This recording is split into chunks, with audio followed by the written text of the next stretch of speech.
Então, pessoal, hoje a nossa masterclass vai falar sobre um artigo da professora Helena Teodoro. Estamos aguardando a professora aqui a entrar para a gente conversar com ela sobre um artigo que ela escreveu é, num, num livro organizado por Kabengele Munanga, e o livro se chama como é que é? Só um minutinho.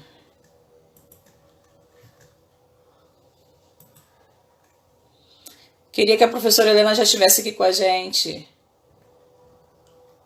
Um livro é Superando o Racismo na Escola. O nome do livro se chama Superando o Racismo na Escola, e ele foi organizado por Kabengele Mulanga, e a professora Helena Teodoro tem um artigo nesse material que se chama Buscando Caminho nas Tradições. Né? A professora Helena Teodoro, ela é uma figura do meio acadêmico importantíssima para quem estuda sobre a questão, né, das relações étnico-raciais. Ela é da Faculdade de Educação, mas ela tem doutorado em filosofia, então ela vai trabalhar a questão das tradições, né, a importância das tradições no ambiente escolar, no chão da escola. E no livro dela, no livro dela sobre Buscando Caminhos nas Tradições, quando eu comecei a ler, eu sou professora de História. Quando eu comecei a ler, eu comecei a me identificar muito com esse texto, porque eu comecei assim a... Tô aguardando ela chegar, tá, gente? Não sou eu que deveria estar falando aqui com vocês sobre isso, não. Deveria ser a professora. Tô aguardando ela entrar. Já mandei mensagem para ela. Então, enquanto isso, eu vou conversar um pouco sobre as minhas impressões sobre o texto, porque eu, enquanto professora de história, me chamou muita atenção a possibilidade de trabalhar com mapas, a possibilidade de trabalhar com a música, a possibilidade de trabalhar com a língua, né? Já entrou? A professora já entrou em contato? Deixa eu ver aqui.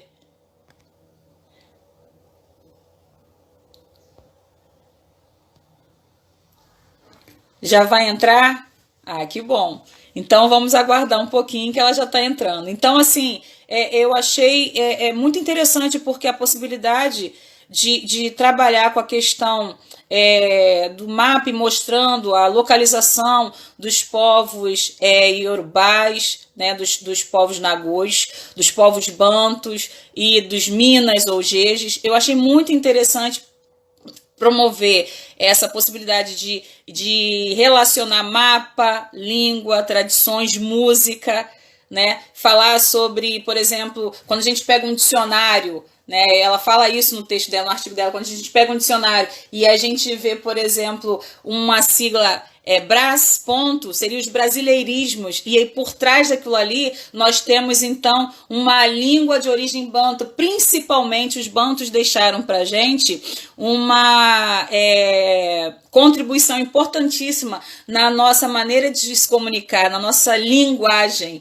né? Então a língua portuguesa, né, é essa língua que sofre essa influência interessantíssima, importantíssima em relação à cultura africana. A língua dos iorubás, segundo o artigo dela, ela fala sobre uma influência mais nas músicas, na religiosidade, né, no culto aos orixás, mas a língua banta, por exemplo, ela descreve aqui que as palavras que começam com as sílabas ba, ca, cu, fu, ma, mo, ki, aí ela dá exemplos: caçula, curimba, coringa, fubá, macumba, quitanda, são palavras de origem banta. E ela vai falando de outros exemplos, os vocábulos que têm consoantes MB, NB, ND, NG, também são de origem banta. Então, banda, umbanda, dendê, e a presença das terminações assá, ilá, itá, ixé, uté, ucá,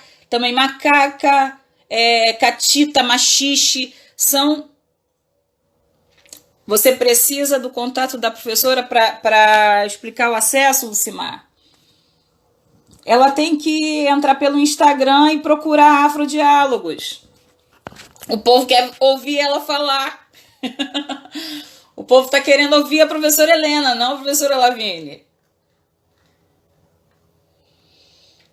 Então, estou no Instagram guardando aquilo. Ela tem que acessar Afrodiálogos. Deixa eu colocar para ela aqui.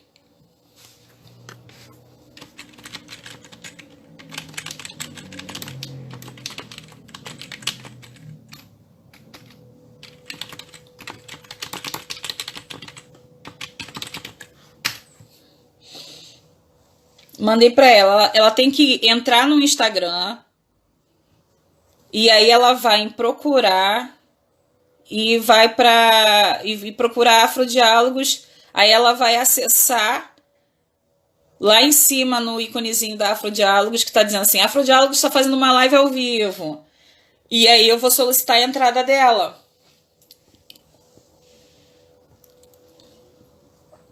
Só se eu sair, ligar para ela e voltar de novo com a live.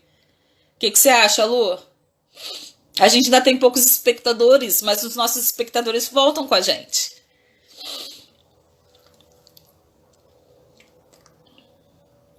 Ó, minha filha tá aí, Laís Castro.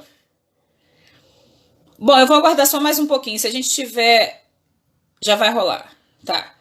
E então é isso. Então eu fiquei muito feliz de ter contato com esse texto da professora Helena Teodoro, que fala sobre um dos caminhos. Ela fala sobre o sonho, né?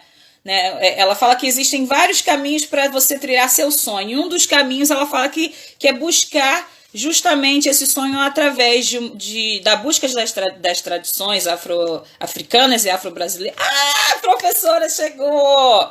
Professora, solicita essa entrada aqui que eu vou colocar a senhora aqui. Pronto.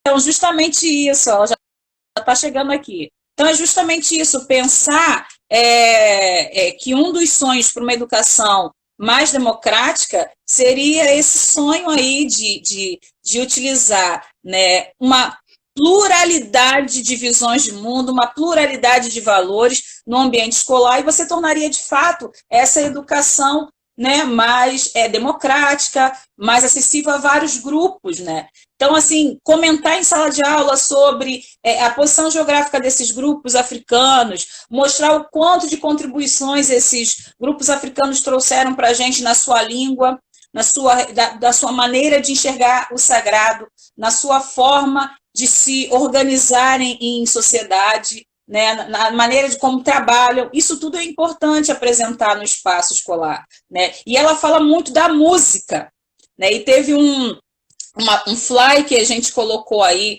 sobre a questão da música, que muita gente curtiu, que ela fala assim, cara, enquanto nós temos um problema na literatura brasileira que não enxerga o negro, né, enquanto um dos principais personagens desse processo literário, a senhora já está aí? Estou, há muito tempo. Para mim, desculpa, professora, para mim não está aparecendo, não. Para mim está aparecendo como se a senhora ainda estivesse entrando. Né? Eu vou finalizar minha fala e vou... Tá, desculpa então, é porque, desculpa mesmo, tô vendo tudo preto aqui com a boquinha.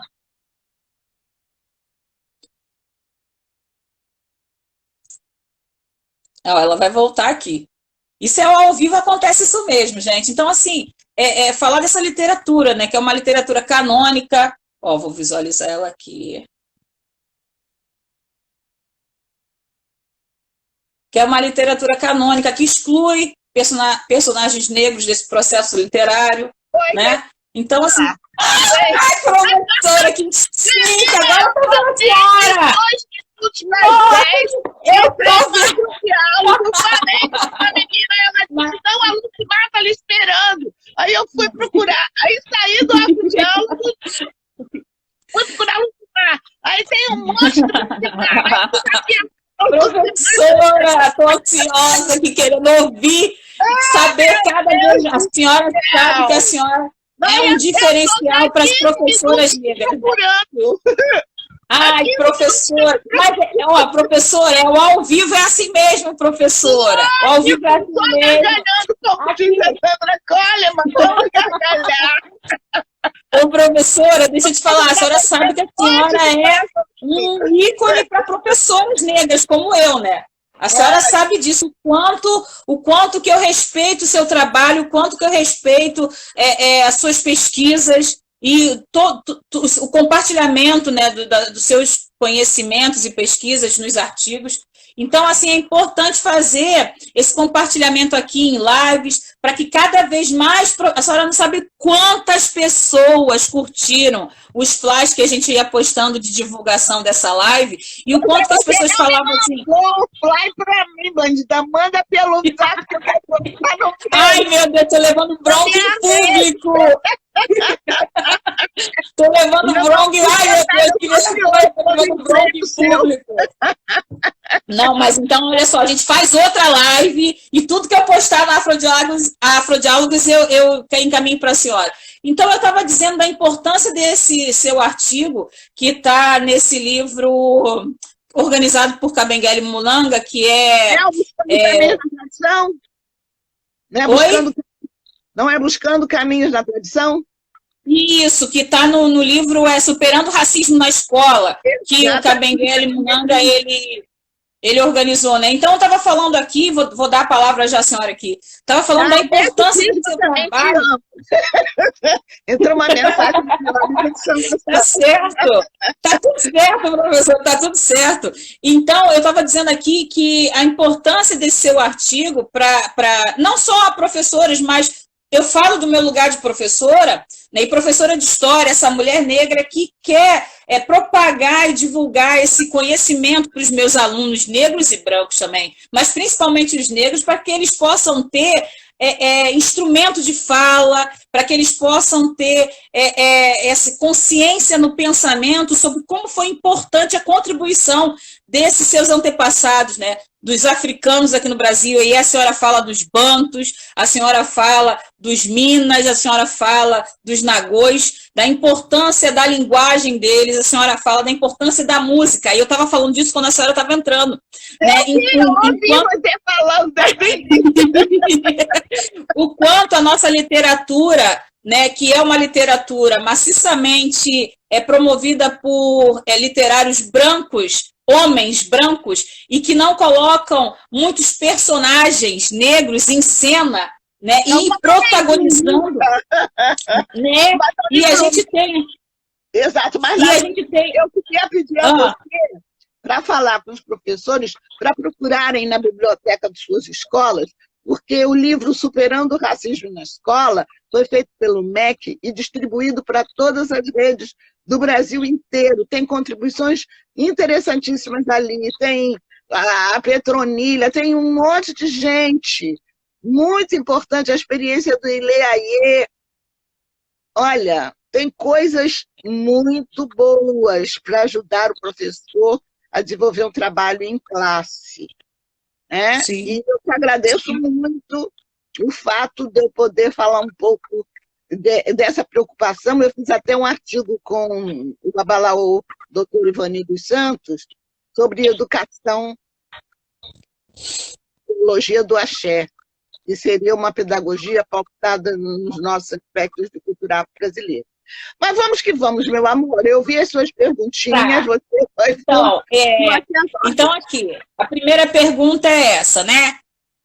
A senhora, então, faz esse texto, contribuiu muito para esse campo da educação. Esse livro, então, está nas escolas.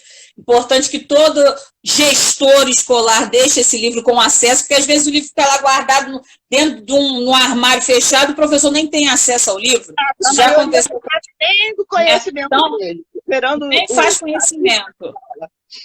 Nem faz conhecimento. Aí, o nome desse seu artigo é Buscando Caminhos nas Tradições. Aí, eu separei aqui um trechinho para a gente começar a nossa pergunta, que é assim: só com a união na diversidade se constrói um mundo novo, onde se respeita a maneira de cada um falar com Deus, de invocá-lo por nomes e ritos adotados segundo a tradição de seu grupo, mas que determina toda a organização e valores da comunidade. Então, diante disso, professora, o que a senhora poderia nos falar um pouco mais sobre esse assunto, ressaltando essa questão do pensar diferente no espaço escolar? E a senhora fala que o diferente é absolutamente necessário. O que a senhora poderia discorrer um pouco mais sobre esse assunto, sobre a questão da diferença é absolutamente necessária no ambiente escolar? Isso. Você tocou exatamente na introdução do meu artigo, porque a gente fala em educação e a gente tem que entender o que significa a escola.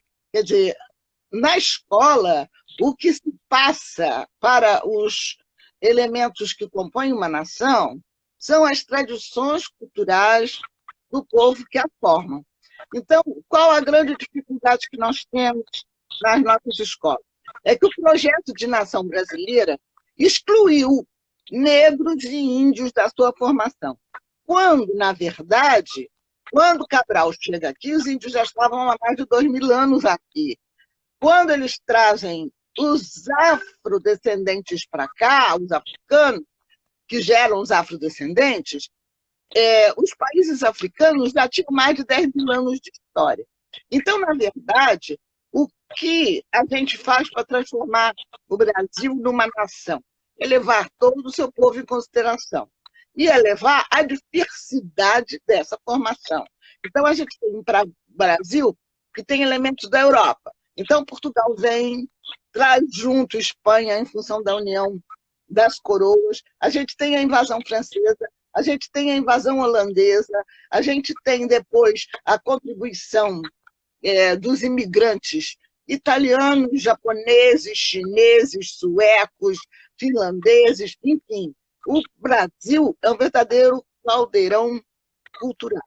Então, o que a gente faz dentro de uma visão, que é a visão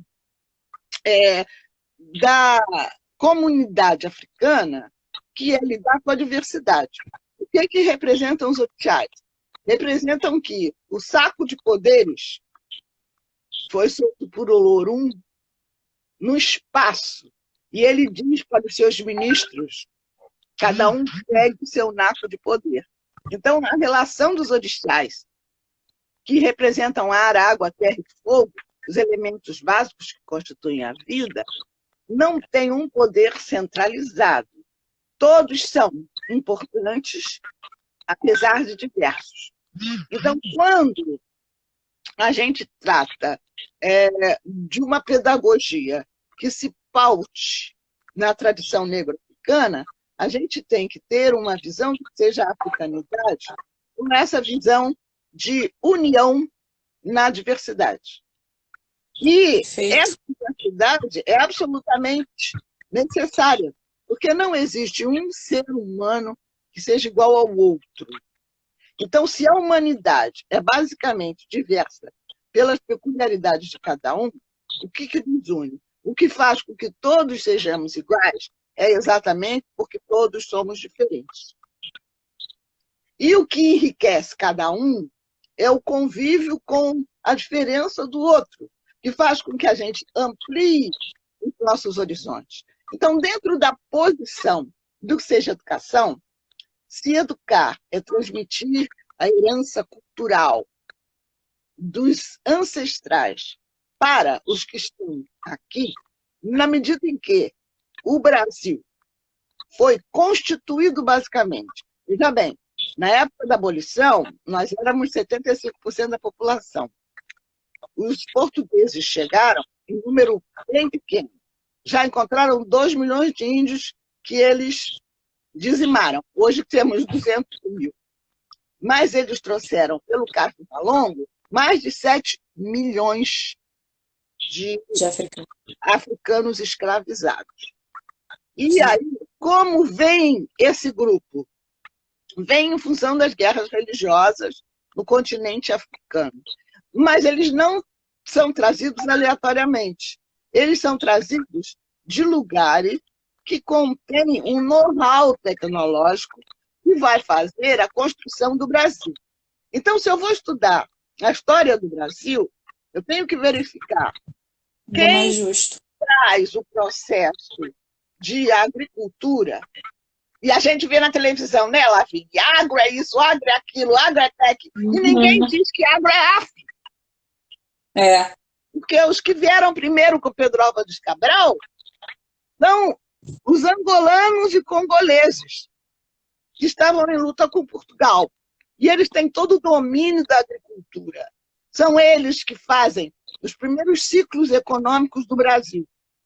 Cultura do açúcar, a cultura da borracha, a cultura de uso de madeira, de cobre, tudo isso é absolutamente know-how africano. Metalurgia. A metalurgia, o ferro. Eu recomendo aos professores que busquem na internet o livro do professor Henrique Cunha Júnior, Tecnologias Africanas no Brasil. Henrique Cunha Júnior. Onde o Henrique Cunha faz uma pesquisa, ele é doutor em engenharia, doutor em educação, e está na Universidade do Ceará. Ele faz um trabalho muito interessante de como os escravos trazem o know-how para cá e da região de onde vem, de África. Porque o que acontece? O projeto de Nação Brasileira foi um projeto feito por um grupo pequeno, voltado para a França. A ideia da cúpula europeia, e que se quis europeia no Brasil, é que o Brasil se transformasse numa França, numa segunda França.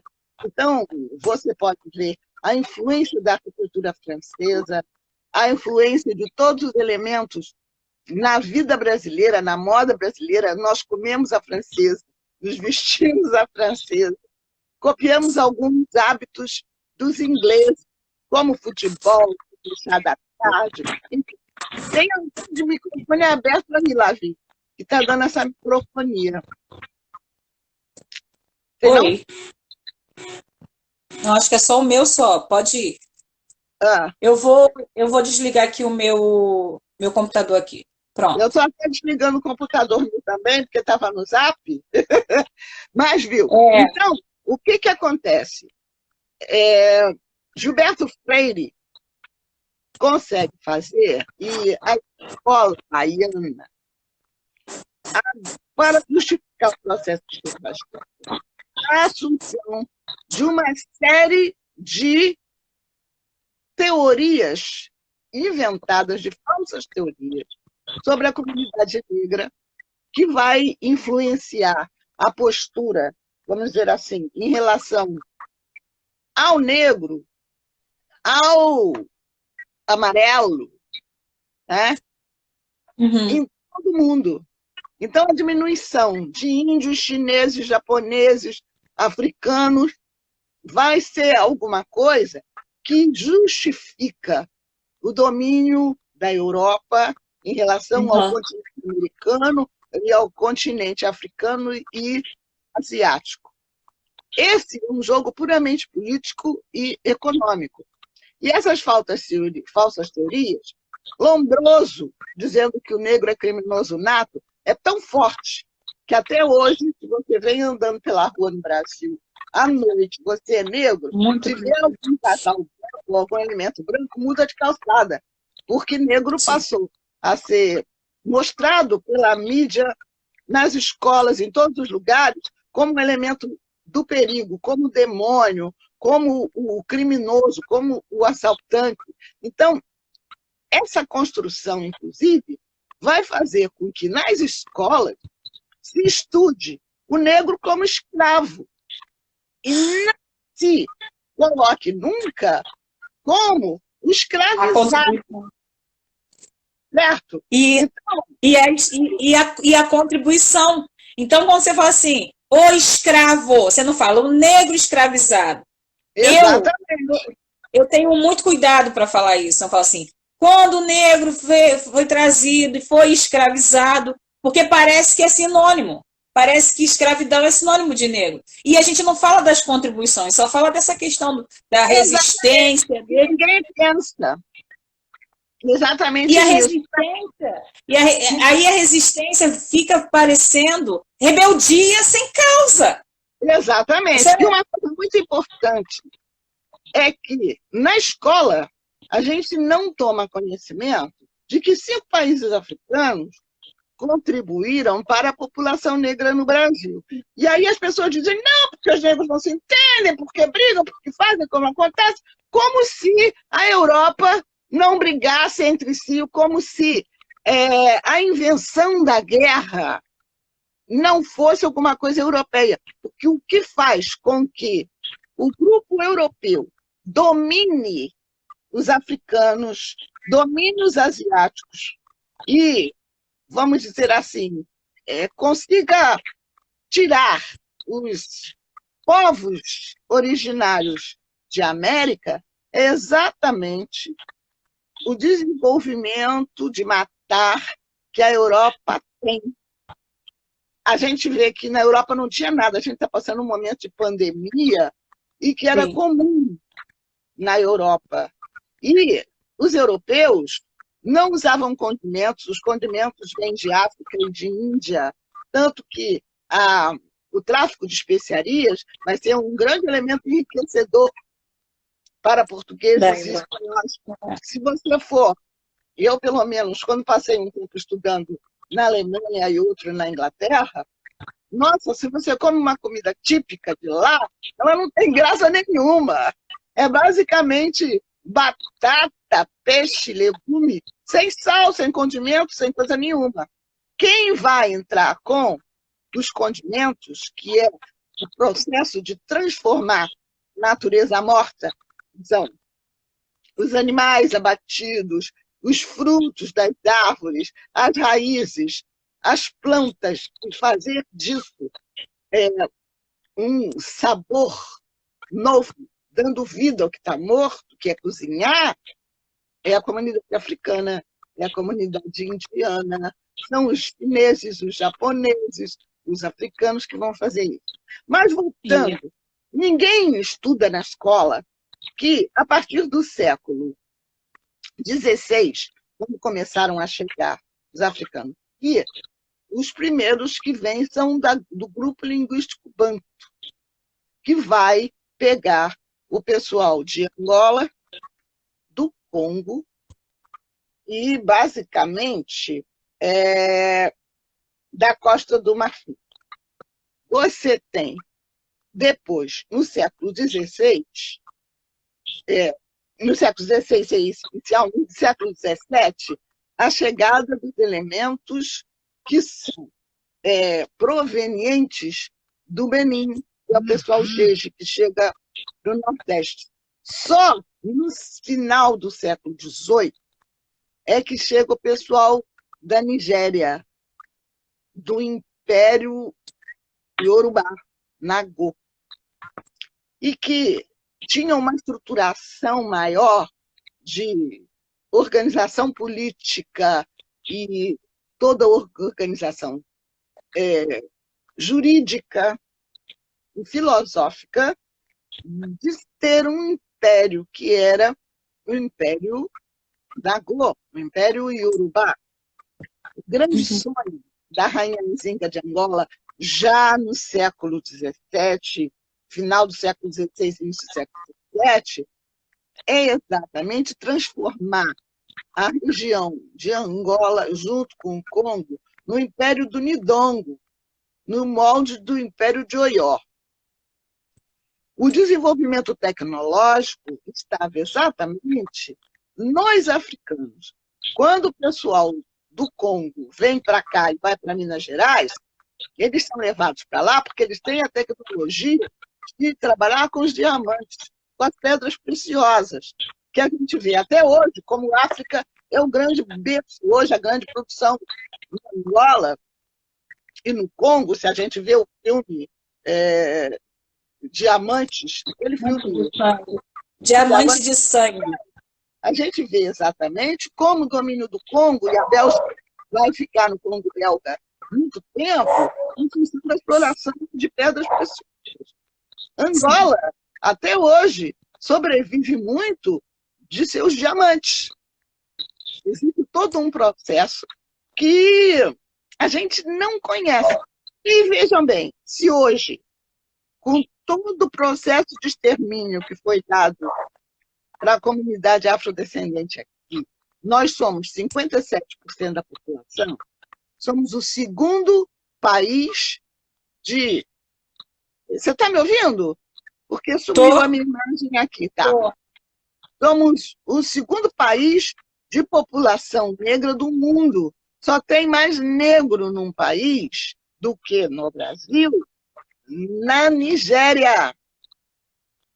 Nós somos o segundo país de população negra do mundo. E nós somos 57%. E aí a gente levanta uma série de coisas. Se educar é trazer a herança cultural do povo que constitui a nação. Se nós somos 57% da nação, por que não existe cultura negra nas nossas escolas? Por que a gente não estuda história de África? Por que as pessoas não sabem que o Rio de Janeiro é basicamente banto?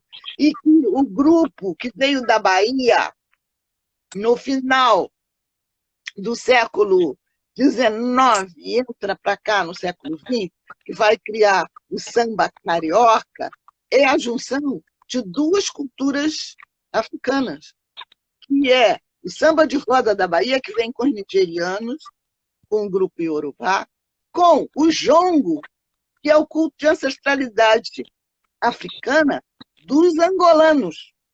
Então, o samba carioca é resultado da junção do samba de roda da Bahia, que vem da Nigéria, com o jongo, que vem de Angola. Então, são duas culturas africanas que se entrelaçam. Uma outra coisa também importante é entender que o grupo que vem para cá como prisioneiro, os africanos escravizados, são reis, são filósofos, são religiosos, são artesãos, são pesquisadores, são técnicos em economia, em construção. Todo o processo da arte de construir, da arte de tecer, lidar com o algodão, ciclo do algodão, ciclo do açúcar, ciclo das pedras preciosas, tudo isso é know-how africano.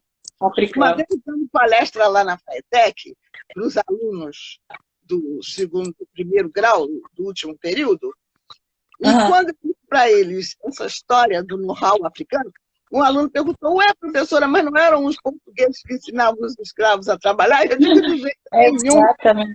Exatamente. Aqui em cima, a Dandara chegou a colocar assim, por exemplo, o eurocentrismo coloca a cozinha europeia como requintada e superior. Quando ela falava dos temperos... se baseia na cozinha africana e na cozinha indiana. Sim. Assim como então, é um roubo da perfumaria da Índia. Sim. Eu poderia falar que seria uma questão de apropriação, né, do saber, apropriação de um conhecimento. Eu não diria apropriação, não, eu diria roubo. Roubo. É uma herança roubada. Tem um livro que eu trouxe dos Estados Unidos que se chama Stolen Legacy, herança roubada. Os europeus roubaram dos africanos, roubaram dos asiáticos toda uma herança cultural. Não é? Os Estados Unidos vai se especializar em armamento, mas quem inventa a pólvora é a China. E a China inventa a pólvora para fazer fogos de artifício. O americano pega a pólvora da China para fazer fogos de artifício para matar a pessoa, transforma em arma. Transforma em revólver, espingarda e bomba atômica. E a gente não conhece nada dessa história. Então, o que acontece? O processo de educação é um processo que leva cada pessoa a chegar a um projeto de vida, de trabalho. E o que ocorre na escola brasileira? A escola brasileira não conta ao negro a sua própria história, o processo de dominação dos portugueses no Brasil é exatamente aniquilar a identidade cultural do negro e, inclusive, justificar a história dizendo que o negro não pensa. E aí vem todo um processo ligado a Hegel, ligado a Kant, ligado a próprio Freud, que pelo menos teve a hombridade de dizer que as conclusões dele em relação à psique se restringiam à sua experiência na Europa e com o seu entorno. Mas o que vem para nós é exatamente a falsa teoria do negro como criminoso nato, do negro como incapaz de raciocínio, do negro como sendo emocional e apenas entertainer. Então, nós não conhecemos bem nenhum aspecto da filosofia africana.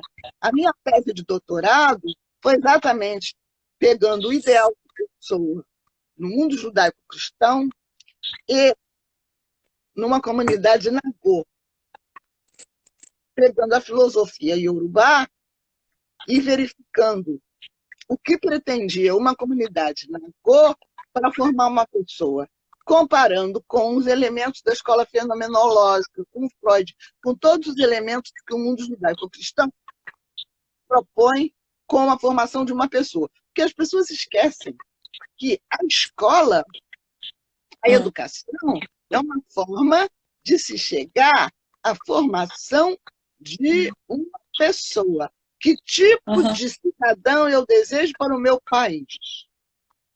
Exatamente. Se esse cidadão é uma junção de negro, índio e branco, eu tenho que fazer com que ele conheça a história de toda essa diversidade que o forma. Mas o que fazem? Fazem com que nos seja imposto apenas a nossa herança cultural e ancestral europeia. A nossa herança indígena e a nossa herança cultural ficam de lado. Se nós somos 57% da população brasileira, se nós temos uma dificuldade enorme de dizer quem é branco no Brasil, que toda a família branca no Brasil, a não ser que tenha vindo da Europa e não tenha se misturado aqui, ela tem negro, tem índio. Sim. Ou tem uma coisa ou outra, ou tem basicamente as duas. E aí você vê a dificuldade da gente poder entender. Até quando eu começo a fazer, e eu disponibilizo aqui a vocês, a minha tese de doutorado. Ai, que bom, professor. Se você puder botar fixado aí na tela, Centro de Documentação do Pensamento Brasileiro, cdpb.org.br/assuntos gerais /o negro no espelho, que é a minha tese. Então, Centro de Documentação do Pensamento Brasileiro. Mas você vai botar cdpb.org.br.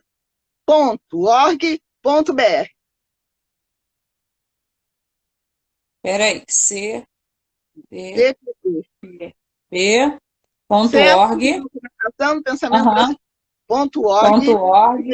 .org.br. Perfeito. Isso. E assuntos gerais, /assuntos gerais.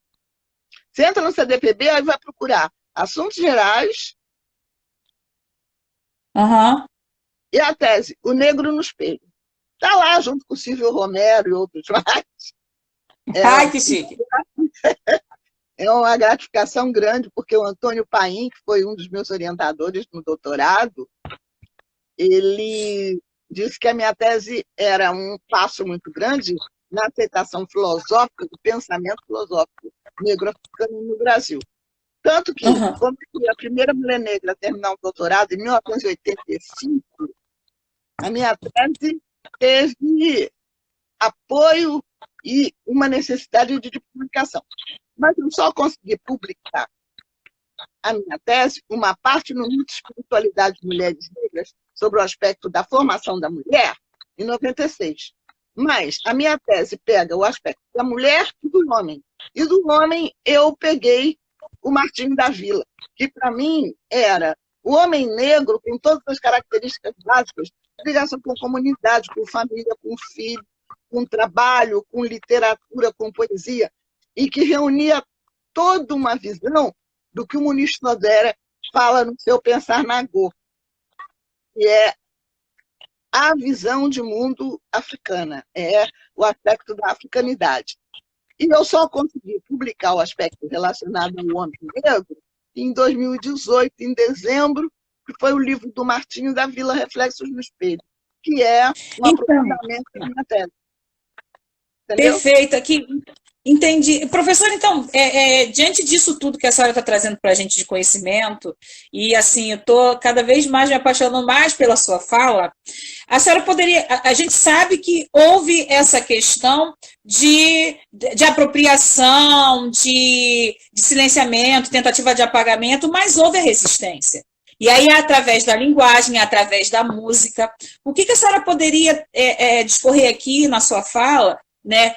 Pensando essa questão do espaço escolar, como dentro do espaço escolar, que ainda se faz um espaço de divulgação de um currículo eurocêntrico, né, etnocêntrico, você tem esse currículo lá fechado, conservador, mas como é que a gente pode pensar essa resistência? Eu acho que está dando um eco aí. Como é que a gente pode pensar essa resistência, né, da cultura afro-brasileira, através da linguagem corporal, a linguagem na palavra? E a senhora fala vários exemplos aqui das sílabas, que se a gente encontrar no início das palavras sílabas como ba, ca, cu, fá, e a senhora fala do interior dos vocábulos, se a gente encontrar grupos consonantais como MB, MD, ou então no final das terminações das palavras, assá, ilá, itá, e a gente vai ver a contribuição desses africanos do Brasil e também através da língua. O que a gente pode pensar, né? Mesmo sabendo que existe esse currículo, mesmo sabendo que existe esse projeto de governo, de uma construção de identidade que só se identifica com a cultura europeia, né, portuguesa, né? Mesmo assim a gente teve a resistência. Como é que a gente pode pensar, então, a entrada desses africanos, né, resistindo e se mostrando presente, se fazendo presente, mostrando seu protagonismo nessa história e cultura afro-brasileira? Através da língua, tivemos através da resistência. música. Porque, gente, sempre houve escravos no mundo. Todos os povos já foram escravos também, como diz o samba. Mas acontece que a escravidão nas Américas pega uma dimensão nunca antes feita em relação ao escravo, que é desumanizar o escravo. E isso Sim. vai estar ligado diretamente a essas falsas teorias da ciência na Europa, que transforma o homem negro num animal. E nós sempre tivemos essa resistência, desde a rainha Ginga, que era a rainha Nzinga do Ndongo, transforma isso numa estratégia de luta e de resistência contra os portugueses, lá no início do século XVII, 1600. E a gente tem uma coisa muito interessante, que é o desenvolvimento de toda uma tecnologia de uso do corpo e uma filosofia, porque se você quer introduzir cultura negra nas escolas, tem uma coisa que é preciso que os professores entendam, que a cultura, ela traduz uma maneira de ser e de viver de uma sociedade. Nós vivemos negramente, nós falamos português, mas não temos consciência disso. Tem, Sim. inclusive, um ditado muito interessante que diz o seguinte: nós podemos libertar 50% dos escravos, mas não podemos libertar os 50% que não sabem que são escravos. Entendi. Tá? Então, se você tem uma pessoa que vai para uma escola e aprende que ele não tem futuro, que a limitação dele tem que ser viver na sua favela e lá ficar e lá permanecer. Nós não somos vistos como cidadãos de primeira categoria. O cidadão, simplesmente, não nos foi dada a cidadania até hoje. Quando eu entro em qualquer lugar, o que chega era preta. Não interessa que eu seja doutora, pós-doutora, que tenha viajado pelo mundo inteiro, que tenha livros publicados, mas a figura que entra numa loja ou num supermercado qualquer é uma mulher preta. E quanto mais preta é essa mulher, pior a perseguição policial, porque a polícia foi criada para preservar a propriedade e a segurança do seu escravo. E o escravo é o perigo. Ele representa os perigos da rua, tanto que se divide essa relação entre casa e rua. A casa, ela é a Europa, ela é o abrigo, ela é aquilo que preserva dos perigos da rua. A rua é o negro, é o sem moradia, é o assaltante, é o ladrão, é o perigo, é o demônio. Com o desenvolvimento dessa integração entre casa e rua, se criou a varanda, que é um estágio intermediário entre a casa e a rua. Então, os diálogos entre essas duas populações, porque na casa a gente tem a mulher branca, mãe amorosa, que dá o coração pelo seu filho. Na rua, a gente tem a mulher da rua, que é a prostituta, que é a sambista, dentro da visão da dualidade europeia, do sim e do não, do certo e do errado. A cultura negra é completamente diversa. Então, o que a gente tem que conhecer primeiro? Como essa resistência se faz? Através da consciência que os negros têm de que não são escravos o tempo todo, porque tudo na vida se transforma, porque existe um orixá chamado Exu, que quer dizer movimento, transformação, que permite que eu transforme o meu futuro. Essas noções estão ligadas a toda uma formação de pessoa e que diz o seguinte: não se educa uma criança sem a participação de toda a aldeia. Então, toda a comunidade é responsável pela educação de cada criança. Isso fica muito claro nas áreas pobres, quando a comunidade, os vizinhos, se a mãe sai para trabalhar, o outro vizinho dá comida e toma conta dos seus filhos. Há uma troca dentro da comunidade, porque todos são responsáveis por essa criança. Ao mesmo tempo, tanto a cultura de Umbanda quanto a cultura do Candomblé, eles fazem uma visão filosófica de ajudar, seja para curar, seja para alimentar, seja para apoio de trabalho, porque, inclusive, não sei se vocês sabem, até a entrada do século XX, era proibido o negro ter propriedade. Então, desde 1700, que a gente tem negros livres, mas eles precisavam de apoio de um branco para entrar na justiça para alguma coisa, eles não podiam ter propriedade no nome deles. Então, você vai ter uma coisa muito interessante, porque desde os primórdios, a luta e a resistência do povo negro sempre foi por reencontro da sua identidade, preservação da sua cultura, e grande parte dos escravos sabiam ler e escrever. Grande parte dos negros criaram escolas. A comunidade negra foi a comunidade que deu os primeiros artistas, como é o caso do Aleijadinho, os primeiros músicos de dimensão internacional, como o padre Maurício Nunes Garcia. A gente tem toda a construção do país, as casas, todos os elementos básicos. Estou aparecendo aí para você, Tô.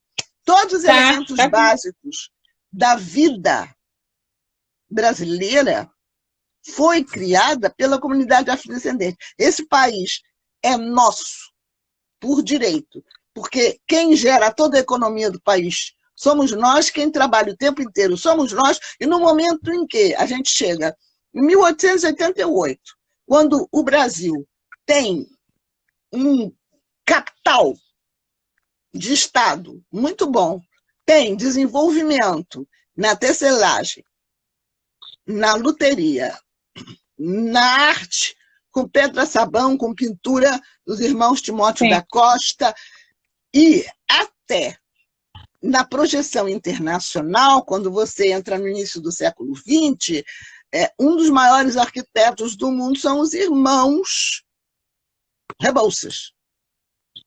Nós vamos ter orquestras sinfônicas feitas por escravos que se destacam na sua qualidade musical. O desenvolvimento de violões, violas e violinos são feitos pelos artesãos negros que trabalham com luteria, trabalhando com objetos de madeira e corda, que é a especialização de diferentes áreas de África. Quem vai ter a tecnologia do cobre, de fazer arte, cobre, vai trabalhar na Casa da Moeda, a primeira empresa brasileira, vão ser os negros. Uhum. No trato com o algodão, o batik, a pintura, todo um processo de arte, colares, brincos, pulseiras, balangandãs, arte negra. Sim. Exatamente. E tudo isso está ligado à nossa herança africana. Então, o sentido do corpo negro é completamente diferente do mundo judaico-cristão. No mundo judaico-cristão, o corpo da mulher é um corpo interditado. É o corpo que se cobre. Mulher não pode ficar tocando no seu corpo, muito menos nas suas partes íntimas. A relação com o homem é só para criar família, é voltada para a procriação, e, inclusive, o Estado tem um controle sobre a sexualidade dessas pessoas e sobre a sua religiosidade. Então, você vai ter, quando a gente estuda, eu trabalhei 20 anos no mestrado de sexualidade humana, quando você estuda a história da moral social brasileira, você vai ver que a igreja só permite contato dos homens com suas mulheres em dias não santos. Se você pegar o calendário, você vai ver que todos os dias, quase que no mês todo, você vai conseguir, num mês, 3 dias a 4 dias que não sejam dedicados a um santo. Então, o homem só podia ter relações sexuais com a sua mulher em dias não santos. Isso significa 3 a 4 vezes por mês. Não, hein? Se não prestar para mim, não, hein, professor? Logicamente, se a igreja estabelece isso, quando os portugueses chegam aqui, logicamente eles vão usar todos os dias as mulheres negras. E, inclusive, a lei vai proteger o patrimônio e essa família branca. Então, os filhos dos fazendeiros com as suas escravas são considerados filhos espúrios. A nossa lei diz que só valem os filhos feitos na vigência do casamento.